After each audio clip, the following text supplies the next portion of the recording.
ಧರ್ಮಗುರು ಬಸವ ತಂದೆಯನ್ನು ಸ್ಮರಿಸಿ ಜಗತ್ತಿನ ಎಲ್ಲ ದಾರ್ಶನಿಕರನ್ನ ನೆನೆದು ನಿಜಸುಖಿ ಹಡಪದ ಅಪ್ಪಣ್ಣನವರ ಮಹಾ ಸಂಸ್ಥಾನ ಸುಕ್ಷೇತ್ರ ತಂಗಡಿಗೆಯ ಆಶ್ರಯದಲ್ಲಿ ನಡೆಯುತ್ತಿರ್ತಕ್ಕಂತಹ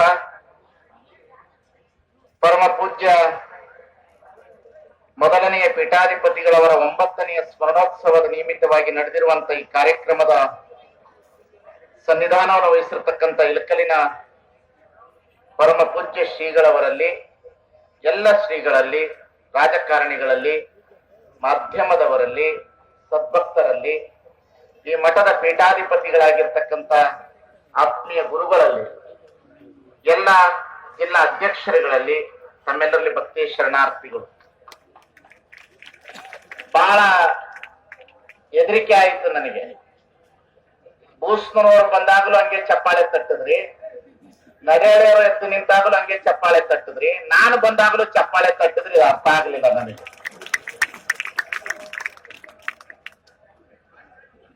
ಅವ್ರ ನಗಳಿ ಅಂತಾರೆ, ತಾವು ಬಂದು ಬಿಡ್ರಿ ಅಂತ. ನಮ್ಮ ಕರ್ನಾಟಕದ ಮಠಾಧೀಶರು ಯಾವತ್ತು ರಾಜಕಾರಣಕ್ಕೆ ಬರುವುದಿಲ್ಲ, ರಾಜಧರ್ಮವನ್ನ ಬೋಧನೆ ಮಾಡ್ತಾರೆ ಅನ್ನತಕ್ಕಂಥ ಮಾತನ್ನ ನಾವು ಬಹಳ ಗಟ್ಟಿಯಾಗಿ ಹೇಳ್ತೇವೆ. ನಮ್ಮ ಪೂಜ್ಯರು ಬಹಳ ಪ್ರೀತಿಯಿಂದ ಕರೆದಿದ್ದಾರೆ. ಈ ಸಮಾಜ ಬಹಳ ಸಾತ್ವಿಕವಾದ ಸಮಾಜ, ಇದು ಅಷ್ಟೇ ಸಹೃದಯದ ಸಮಾಜ, ಬಹಳ ಪ್ರೇಮಮಯವಾದಂತ ಹಸ್ತಗಳಿವೆ. ಯಾವುದೇ ದೊಡ್ಡ ಬಂಡವಾಳಶಾಹಿಯ ಸಮಾಜ ಅಲ್ಲ ಇದು, ಕೈಗಾರಿಕೆ ಉದ್ಯಮಿಯ ಸಮಾಜ ಅಲ್ಲ, ಬಲಿಷ್ಠ ರಾಜಕಾರಣಿಯ ಸಮಾಜವೂ ಅಲ್ಲ ಇದು. ಅಥವಾ ಎಲ್ಲರೂ ಬಳಸಿಕೊಂಡು ಇವರನ್ನ ಕೆಳಗೆ ಇಟ್ಟು ತಾವು ದೊಡ್ಡವರು ಅಂತ ಬದುಕ್ತಿರ್ತಕ್ಕಂಥ ಹಿರಿಯ ಜಾತಿಯ ಸಮಾಜವೂ ಅಲ್ಲ ಇದು. ಇಂತಹ ಸಮಾಜದೊಳಗಡೆ ಇವತ್ತು ಇದೊಂದು ಸಮಾವೇಶ ನಡೆದಿದೆ. ನಮ್ಮ ಸಮಾಜದಲ್ಲಿ ಒಂದು ವಿನಂತಿ ಏನು ಅಂದ್ರೆ, ನಿಮಗೆಲ್ಲರಿಗೂ, ನೀವೆಲ್ಲರೂ ಬಹಳ ಹೃದಯವಂತರು, ಅಷ್ಟೇ ಸಂಸ್ಕೃತಿ ಮತ್ತು ಸಂಸ್ಕಾರದ ಕಡೆಗೆ ಎಡೆ ಮಾಡಬೇಕಾಗಿರ್ತಕ್ಕಂಥದ್ದು ಅವಶ್ಯಕತೆ ಇದೆ. ಕಾರಣ, ನಮ್ಮ ಬೋಸ್ನವರು ಮಾತನಾಡುವಾಗ ಹೇಳಿದ್ರು, ನಾವು ಹಡಪದ ಅಪ್ಪಣ್ಣನ ಸಮಾಜವನ್ನ ಲಿಂಗಾಯತ ಅಂತ ಬರ್ಸಿದ್ರೆ ಇದು ಜಾತಿ ವ್ಯವಸ್ಥೆ ಒಳಗಡೆ ಸಿಗೋದಿಲ್ಲ, ಹಡಪದ ಅಂತ ಬರ್ಸಿದ್ರೆ ಇದಕ್ಕೆ 2A ಸಿಗ್ತದೆ ಅನ್ನತಕ್ಕಂಥದನ್ನು ಹೋರಾಟ ಮಾಡಿದೆ ಅಂತ. ಅದು ವಾಸ್ತವಿಕ ಸತ್ಯ, ಆಯ್ತಾ? ಆದ್ರೆ ಬಹಳ ಚೆನ್ನಾಗಿ ಗಮನಿಸಬೇಕು. ನಾನು ಬಹಳ ಹೊತ್ತು ಮಾತನಾಡೋದಿಲ್ಲ. ಪ್ರಜ್ಞಾವಂತರು ಇದನ್ನು ಅವಲೋಕಿಸಬೇಕು, ಪ್ರಜ್ಞಾವಂತ ರಾಜಕಾರಣಿಗಳು ಅವಲೋಕಿಸಬೇಕು, ಪ್ರಜ್ಞಾವಂತ ಮತೀಯ ಮಠಾಧೀಶರು ಗಮನಿಸಬೇಕು. ನನ್ನ ಶಬ್ದ ಚೆನ್ನಾಗಿ ತಗೊಳ್ಬೇಕು. ಪ್ರಜ್ಞಾವಂತ ಮತೀಯ ಮಠಾಧೀಶರು ಗಮನಿಸಬೇಕು. ಪ್ರಜ್ಞಾವಂತ ಕೆಳವರ್ಗದ ಸಮಾಜವನ್ನು ದುಡಿಸಿಕೊಂಡು ನಾವು ಶ್ರೇಷ್ಠ ಅಂತೇಳಿ ಜಾತಿ ವ್ಯವಸ್ಥೆಯಲ್ಲಿ ಬದುಕಿರುವ ಸ್ವಾಮಿಗಳು ಸಹ ನೆನೆಸ್ಕೊಳ್ಬೇಕು. ಯಾಕೆ ಈ ಮಾತನ್ನು ಹೇಳ್ತೀನಿ ಅಂದ್ರೆ, ಈ ದೇಶದಲ್ಲಿ ಒಂದು ದೊಡ್ಡ ದುರಂತ ನಡೀತು, ಬಹಳ ದೊಡ್ಡ ದುರಂತ. ಈ ದೇಶದಲ್ಲಿರುವ ಎಲ್ಲ ರಾಜಕಾರಣಿಗಳು ಇದನ್ನು ಅರ್ಥ ಮಾಡ್ಕೊಳ್ಬೇಕು. ಇವತ್ತಿನ ಪ್ರಧಾನ ಮಂತ್ರಿಯಿಂದ ಹಿಡಿದು, ಆಳ್ತಿರುವವರಿಂದ ಹಿಡಿದು, ಮುಂದೆ ಆಳಬೇಕು ಅಂತ ಇರ್ತಕ್ಕಂಥವರು, ಆಳಿ ಹೋಗಿರ್ತಕ್ಕಂಥವರು, ಹಾಗೂ ಈ ದೇಶದಲ್ಲಿ ಇರ್ತಕ್ಕಂಥ ಸಮುದಾಯದವರು ತಿಳ್ಕೊಳ್ಬೇಕು. ಎಲ್ಲಿಯವರೆಗೆ ಇತಿಹಾಸದ ಪ್ರಜ್ಞೆ ಅರಿಯುವುದಿಲ್ಲ, ಅಲ್ಲಿಯವರೆಗೆ ಸಮಾಜ ಬೆಳೆಯುವುದಿಲ್ಲ. ಅನುಕರಣೆಯ 4 ಮಾತುಗಳನ್ನ ಕೇಳಿ ಸಮಾಜ ಹೀಗಿದೆ ಅಂತ ಹೋಗುವುದು ಸರಿಯಲ್ಲ. ಯಾವ ವ್ಯಕ್ತಿ ಮಾತನಾಡಬೇಕಾದ್ರೂ ಇತಿಹಾಸದ ಪ್ರಜ್ಞೆಯನ್ನು ಬಹಳ ಚೆನ್ನಾಗಿ ಓದಿರ್ಬೇಕು. ಅದಕ್ಕಾಗಿ ಅಂಬೇಡ್ಕರ್ ಅವರನ್ನು ಮಾತನ್ನು ಹೇಳ್ತಾರೆ, ಯಾರಿಗೆ ಇತಿಹಾಸದ ಪ್ರಜ್ಞೆ ಚೆನ್ನಾಗಿ ಗೊತ್ತಿದೆ ಅವರೊಂದು ಇತಿಹಾಸವನ್ನು ಸೃಷ್ಟಿಸಬಲ್ಲರು, ಯಾರಿಗೆ ಇತಿಹಾಸದ ಪ್ರಜ್ಞೆ ಗೊತ್ತಿರುವುದಿಲ್ಲ ಅವರು ಸಮಾಜದಲ್ಲಿ ಇತಿಹಾಸವನ್ನು ಸೃಷ್ಟಿಸಲಾರರು ಅನ್ನತಕ್ಕಂಥ ಮಾತನ್ನು. ಕಾರಣ, ಇಲ್ಲಿ ಕುಳಿತಿರ್ತಕ್ಕಂಥವ್ರಿಗೆಲ್ಲರೂ ಗಮನ ಇರಲಿ. ಬರೀ ಹಡಪದ ಸಮಾಜ ಅಷ್ಟೇ ಅಲ್ಲ, ನಾನು ಮಾತನಾಡೋದು ಎಲ್ಲರೂ ಗಮನಕ್ಕೆ ಬರಲಿ. ನನ್ನ ಮಾತು ಹಡಪದ ಸಮಾಜ ಅಂತ ಅಷ್ಟೇ ಅಲ್ಲ, ಅವ್ರು ಹೇಳಿದ್ರು ಲಿಂಗಾಯಿತು ಅಂತ ಬರ್ಸಿದ್ರೆ ಏನು ಸಿಗೋದಿಲ್ಲ ಅಂತ. ಇವತ್ತಿನಲ್ಲಿರುವ ಎಲ್ಲ ಮಠಾಧೀಶರಾಗಲಿ ಎಲ್ಲ ಲಿಂಗಾಯತ ರಾಜಕಾರಣಿಗಳಾಗಲಿ 12ನೇ ಶತಮಾನದ ಪೂರ್ವದಲ್ಲಿ ಇವರೆಲ್ಲರೂ ಮಾಜಿ ದಲಿತರು ಅನ್ನುವುದನ್ನು ಅರ್ಥ ಮಾಡ್ಕೊಳ್ಬೇಕಾಗಿರ್ತಕ್ಕಂಥದ್ದು. ಎಲ್ಲ ಮಾಜಿ ದಲಿತರು ನಾವೆಲ್ಲ. ಯಾರು? ನಾವೆಲ್ಲರೂ ಮಾಜಿ ದಲಿತರು. ಮಾಜಿ ಅಂದ್ರೆ ಗೊತ್ತಾಗ್ತದಲ್ಲ, ಮಾತನಾಡೋ ಸ್ವಾಮಿಯಿಂದ ಹಿಡಿದು ನಾವೆಲ್ಲರೂ ಎಂತವ್ರು, ಯಡಿಯೂರಪ್ಪನಿಂದ ಹಿಡಿದು ಲಿಂಗಾಯತರು ಏನೇನ್ ನಾಯಕರಿದ್ದಾರೆ ನಡಹಳ್ಳಿಯಿಂದ ಹಿಡ್ಕೊಂಡು ಎಲ್ಲರೂ ಮಾಜಿ ದಲಿತರು. ಬಸವಣ್ಣ ಬಂದ ಮೇಲೆ ನೀವು ಲಿಂಗಾಯತ, ಬಸವಣ್ಣ ಬಂದ ಮೇಲೆ ಲಿಂಗಾಯತ, ಬಸವಣ್ಣ ಬಂದ ಮೇಲೆ ನೀವು ಲಿಂಗಾಯತ. ಅಂದ್ರೆ ಬಸವಣ್ಣ ಏನ್ ಕೆಲಸ ಮಾಡಿದ್ರು ಅನ್ನೋದು ಈ ಸಮಾಜದೊಳಗಡೆ ಯಾರಿಗೂ ಅರ್ಥ ಆಗಲಿಲ್ಲ, ಯಾರಿಗೂ ಅರ್ಥ ಆಗಲಿಲ್ಲ. ಈ ದೇಶದೊಳಗಡೆ ಚಾತುರ್ವರ್ಣದ ವ್ಯವಸ್ಥೆಯ ಮೇಲೆ ಬ್ರಾಹ್ಮಣ, ಕ್ಷತ್ರಿಯ, ವೈಶ್ಯ, ಶೂದ್ರ ಅನ್ನತಕ್ಕಂತಹ ಲ್ಯಾಡರ್ ಟೈಪ್ ಆಫ್ ಸೊಸೈಟಿಯ ಶ್ರೇಣೀಕೃತದ ಹಿಂದೂ ಧರ್ಮ ಅನ್ನತಕ್ಕಂತಹ ಧರ್ಮದ ಸೋಗಿನ ಮೇಲೆ ಮೇಲುವರ್ಗದವರ ಅಟ್ಟಹಾಸದೊಳಗಡೆ ಕೆಳವರ್ಗದವರು ಬಲಿಪಶಿ ಆಗಿದ್ದು ಇವತ್ತಿನವರೆಗೂ ಯಾರಿಗೂ ಅರ್ಥ ಆಗ್ತಾ ಇಲ್ಲ ಅನ್ನತಕ್ಕಂಥದನ್ನ ನೀವೆಲ್ಲರೂ ಬಹಳ ಚೆನ್ನಾಗಿ ಅರ್ಥ ಮಾಡಿಕೊಳ್ಳಬೇಕಾಗಿರ್ತಕ್ಕಂಥ ಮಾತು. ಬಹಳ ದೊಡ್ಡ ಅನ್ಯಾಯ ಅಂತ ಹೇಳಿದ್ರೆ ಇದೇ ಒಂದು ಶಬ್ದ ನಮ್ಮನ್ನ ಹಾಳು ಮಾಡಿ, ಬಹಳ ದೊಡ್ಡ ಶಬ್ದ ಇದು. ಎಷ್ಟು ಅನ್ಯಾಯ ಮಾಡ್ತು ಅಂದ್ರೆ ನಮ್ಮನ್ನ. ಬಸವಣ್ಣನವರು ಹೊಸ ಧರ್ಮವನ್ನು ಸ್ಥಾಪನೆ ಮಾಡುವ ಕಾರಣ ಏನು? ಬಸವಣ್ಣನವರು ಕೂಡಲ ಸಂಗಮಕ್ಕೆ ಬರುವ ಅವಶ್ಯಕತೆ ಏನಿತ್ತು? ಬಸವಣ್ಣನವರು ಬಾಗೇವಾಡಿಯನ್ನ ಬಿಟ್ಟು ಹೋಗಿ ಒಂದು ಹೊಸ ಸಮಾಜವನ್ನ ಕಟ್ಟುವ ಅವಶ್ಯಕತೆ ಏನಿತ್ತು? ಇದು ಗಮನದಲ್ಲಿ ಬರಬೇಕು, ಇವತ್ತು ಚಿಂತನೆ ಆಗಬೇಕು. ಲಿಂಗಾಯತ ಅನ್ನೋದು ಜಾತಿ ಅಲ್ಲ, ಅದು ಲಿಂಗಾಯತ ಅನ್ನೋದು ಜಾತಿ ಅಲ್ಲ, ಅದು ಲಿಂಗಾಯತ ಅನ್ನತಕ್ಕಂಥದ್ದು ಈ ದೇಶದಲ್ಲಿ ಆಗಿ ಹೋಗಿರ್ತಕ್ಕಂಥ ವರ್ಣಾಶ್ರಮದ ಮೇಲೆ, ಕೆಳವರ್ಗದ ಮೇಲೆ ದಬ್ಬಾಳಿಕೆ ನಡೆದಂತ ಸಂದರ್ಭದಲ್ಲಿ ಎಲ್ಲ ಸಮುದಾಯದವರನ್ನ ನೋಡಿ ಸ್ವಾಮಿ, ಎಷ್ಟು ಪರಿಸ್ಥಿತಿ ಕೆಟ್ಟ ಇದೆ ಅಂತ ಹೇಳ್ತೇನೆ ನಾನು.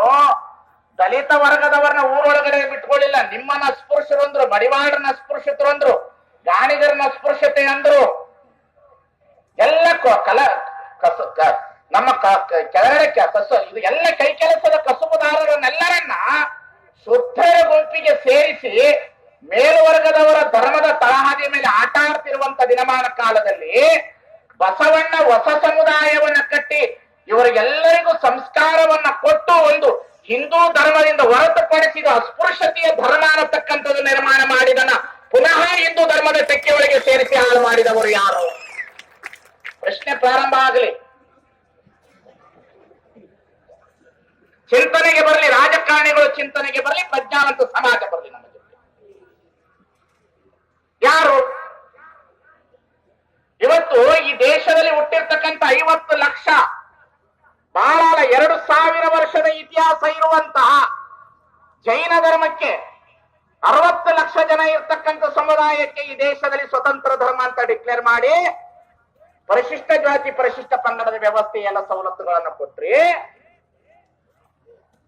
ಈ ದೇಶದಲ್ಲಿ ಲಿಂಗಾಯತ ಸಮುದಾಯದೊಳಗಡೆ ಹಡಪದ ಲಿಂಗಾಯತರೊಬ್ಬರೇ ಇಲ್ಲ, ಹಡಪದ ಲಿಂಗಾಯತರೊಬ್ಬರೇ ಇಲ್ಲ. ಇಲ್ಲಿ ಮಡಿವಾಳ ಲಿಂಗಾಯತರಿದ್ದಾರೆ, ಎಲಿಗಾರ ಲಿಂಗಾಯತರಿದ್ದಾರೆ, ಬಣಿಜಗ ಲಿಂಗಾಯತರಿದ್ದಾರೆ, ಪಂಚಮಸಾಲಿ ಲಿಂಗಾಯತರಿದ್ದಾರೆ, ಕುಂಬಾರ ಲಿಂಗಾಯತರಿದ್ದಾರೆ, ಲಾಳಗೌಡರ ಲಿಂಗಾಯತರಿದ್ದಾರೆ, ರೆಡ್ಡಿ ಲಿಂಗಾಯತರಿದ್ದಾರೆ. 44 ಉಪಜಾತಿ ಪಂಗಡದವರು ಈ ದೇಶದ ಹಿಂದೂ ಧರ್ಮದಿಂದ ನಮ್ಮನ್ನು ಹೊರಗಡೆ ಇಟ್ಟಾಗ ಬಸವಣ್ಣ ನಮ್ಮನ್ನೆಲ್ಲರನ್ನು ಸೇರಿಸಿಕೊಂಡು ಒಂದು ಹೊಸ ಧರ್ಮದ ವ್ಯವಸ್ಥೆಗೆ ತಂದು ಈ ಹಿಂದೂ ಧರ್ಮದ ತೆಕ್ಕೆಯಿಂದ ಬಂದು ಜಾತಿ ವ್ಯವಸ್ಥೆಯಿಂದ ಹೊರಗಡೆ ದೂರ ಸರಿದಿದ್ರೆ ಇವತ್ತು ಲಿಂಗಾಯತ ಧರ್ಮಕ್ಕೆ ಏನಾದ್ರೂ ಪರಿಶಿಷ್ಟ ಜಾತಿ ಪರಿಶಿಷ್ಟ ಪಂಗಡದ ಧರ್ಮದ ವ್ಯವಸ್ಥೆಯ ಕೋಡ್ ಸಿಕ್ಕಿದ್ರೆ ಎಲ್ಲ ಮೀಸಲಾತಿಯ ಸವಲತ್ತುಗಳನ್ನು ನಾವು ಪಡೆಯಲಿಕ್ಕೆ ಸಾಧ್ಯತೆ ಇತ್ತು. ಇದನ್ನ ಕುತಂತ್ರ ಮಾಡುವಂತ ಬುದ್ಧಿವಂತರ ಒಂದು ಗುಂಪುಗಾರಿಕೆ ಇದೆ.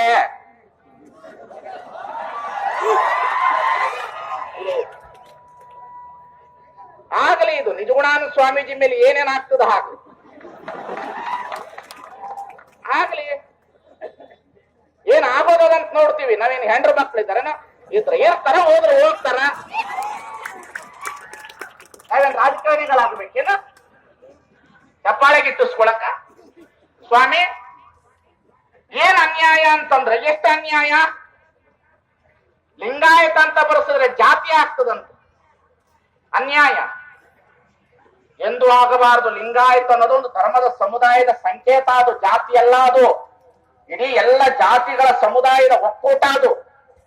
ಅದು ಹಿಂದೂ ಧರ್ಮದ ವಿರೋಧದ ಒಕ್ಕೂಟ. ಅದು ಅಸ್ಪೃಶ್ಯತೆಯ ಒಕ್ಕೂಟ. ಅದು ಕೆಳವರ್ಗದ ಧ್ವನಿಯ ಸಂಕೇತ. ಅದನ್ನ ಒಡೆದ್ರು. ಅದನ್ನ ರಾಜಕಾರಣಿಗಳು ಒಡೆದ್ರು, ದೊಡ್ಡ ದೊಡ್ಡ ಮಠಾಧೀಶರು ಜಾತಿವಾದಿಗಳು ಒಡೆದ್ರು. ಇದನ್ನ ದೊಡ್ಡ ದೊಡ್ಡ ಮಠಾಧೀಶ ಜಾತಿವಾದಿ ಸ್ವಾಮಿಗಳು ಒಡೆದು ಇದನ್ನ ಆಳಿದ್ರು. ಆಳಿ ಈಗ ಚಲೋ ಶಾಲಾ ಆಯ್ತು, ಕಾಲೇಜ್ ಆಯ್ತು, ದೊಡ್ಡ ದೊಡ್ಡ ಸ್ವಾಮಿಗಳಿಗೆ ರೊಕ್ಕ ಆಯ್ತು, ಕಾರ್ ಬಂತು, ಬಂಡವಾಳ ಬಂತು. ಯಾವ ಪಕ್ಷದವ್ರು ಬಂದ್ರು ನೀನಷ್ಟು ತಗೋ ಅವರಷ್ಟು ತಗೋ, ಗೆದ್ದು ಬಂದ್ರೆ ನನ್ನ ಮಠದ ಕೆಲಸ ಮಾಡು ಅಂತೇಳಿ ನಿಮ್ಮಂತವ್ರ ಕೈ ಬಿಟ್ರು, ರೊಕ್ಕ ತಗೊಂಡು ಆರಾಮ ಕುಂತ್ರು ಇವರೆಲ್ಲಾರು. ಹಾಕ್ರಿ ಚೆನ್ನಾಗಿ ಯೂಟ್ಯೂಬ್ ನಲ್ಲಿ.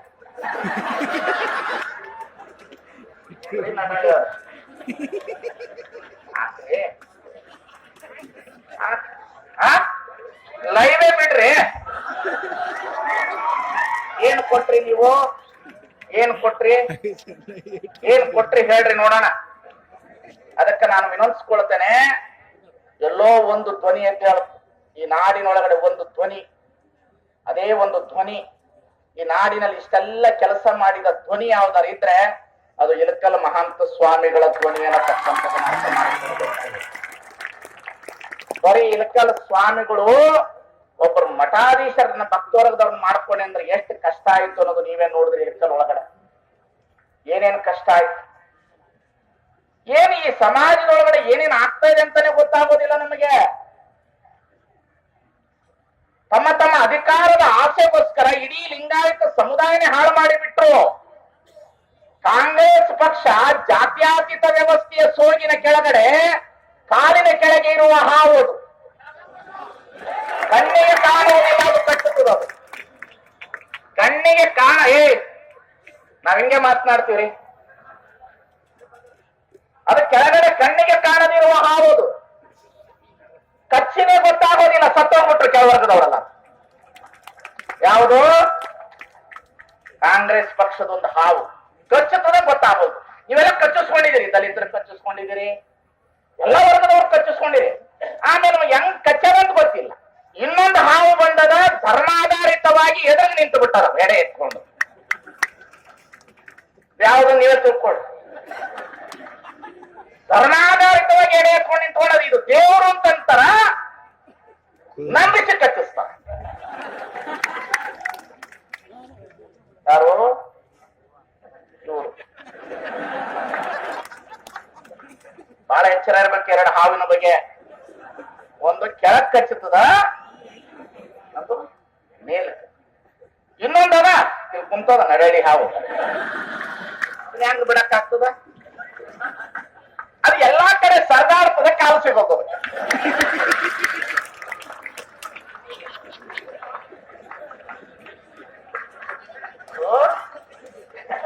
ಎಲ್ಲಾ ಕಡೆ ಸರ್ದಾಡ್ತದ, ಕಾಲು ಸಿಗೋದು. ಕಾಲು ಸಿಗಕ್ ಕಾರಣ ಏನು ಅಂತಂದ್ರೆ ಹಾವು ನಂಬಿಕೆ ಅಲ್ಲದೆ ಅನ್ನೋದು ಜನಕ್ಕೆ ಗೊತ್ತಾಗ್ತದೆ. ಕಾಲು ಕೊಡೋರು ಯಾರು? ಬಹಳ ಎಚ್ಚರದ ಮಾತುಗಳು ನಾನು ಆಡಿರೋದು ಇವತ್ತು. ಬಹಳ ಎಚ್ಚರದಿಂದ ಮಾತನಾಡಿದ್ದಾನೆ. ಇದು ತಮಾಷೆ ಅಲ್ಲ, ಇದು ತಮಾಷೆ ಅಲ್ಲ. ಈ ರೀತಿಯ ವ್ಯವಸ್ಥೆಯ ರಾಜಕಾರಣ ಒಂದು ಕಡೆ, ಇನ್ನೊಂದು ಕಡೆ ಜಾತಿ ವ್ಯವಸ್ಥೆಯಲ್ಲಿ ಧಾರ್ಮಿಕ ಮುಖಂಡರ ಅಟ್ಟಹಾಸ. ಇವ್ರು ಮೆರೆಯೋದೇ ನೋಡ್ಬೇಕು. ಇವ್ರು ಮೆರೆಯೋದ್ರೊಳಗಡೆ ಇವರು ದಿನಮಾನ ಕಳೆದ್ರು. ನಿಮಗಂತೀನಿ, ಧರ್ಮ ಸ್ವೀಕರಿಸಿ ನಾನು 40 ವರ್ಷ ಆಯ್ತು. 40 ವರ್ಷ ಆಯ್ತು ಈ ಧರ್ಮ ಸ್ವೀಕರಿಸಿ ನಾನು. ನನ್ನ ಬಗ್ಗೆ ಬಂದಷ್ಟು ಅಪರಾಧ ಯಾರ ಬಗ್ಗೆ ಬಂದಿಲ್ಲ. ನನ್ನನ್ನು ಬೈದಷ್ಟು ಯಾರು ಬೈದಿಲ್ಲ. ಮುಂಡ್ರಿ ತೋಂಟದಾರ ಮಟ್ಟಕ್ಕೆ ನನ್ನನ್ನು ಮಾಡ್ಕೊಳ್ಳೋತ್ತಿಗೆ ಎಲ್ಲ ಜಾತಿವಾದಿ ಸ್ವಾಮಿಗಳು ಸೇರಿ ಮೀಟಿಂಗ್ ಮಾಡಿ, ಅವ ಬ್ರಾಹ್ಮಣರವನಲ್ಲ ಅಂತ ಮತ್ತ ಸಾಬ್ರವನಂತ ಅಂತ ಹೇಳಿದ್ರು. ನಮ್ಮ ಎಸ್ ಪಾಟೀಲ್ರು ಬಂದು ನನ್ನನ್ನು ಕೇಳಿದ್ರು, ಹಿಂಗೆಲ್ಲ ಮಾತಾಡಕತ್ತಾರ್ರಿ ಸ್ವಾಮಿಗಳ ನಿಮ್ ಬಗ್ಗೆ, ನೀವು ಬ್ರಾಹ್ಮಣರಲ್ವಂತೆ ಸಾಬ್ರ ಅಂತಂದ್ರೆ. ಬ್ರಾಹ್ಮಣನ ಸಾಬ್ರ ಮನುಷ್ಯರ ಗುಟ್ಟಿ ಹೋಗ ಮಾರ ಯಾ ಕಡೆ ಅಂದ್ರೆ ಯಾರು ಮನುಷ್ಯರ ಗುಟ್ಟಿ ಹೋಗಿ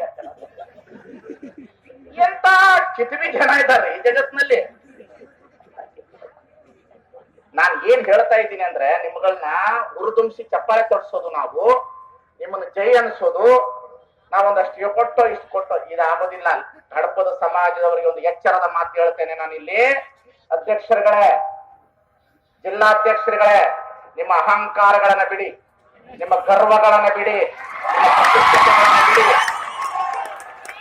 ನಿಮ್ಮ ಅಹಂಕಾರಗಳನ್ನ ಬಿಡಿ, ನಿಮ್ಮ ಪ್ರತಿಷ್ಠತೆಗಳನ್ನ ಬಿಡಿ, ನಿಮ್ಮ ಗರ್ವಗಳನ್ನ ಬಿಡಿ.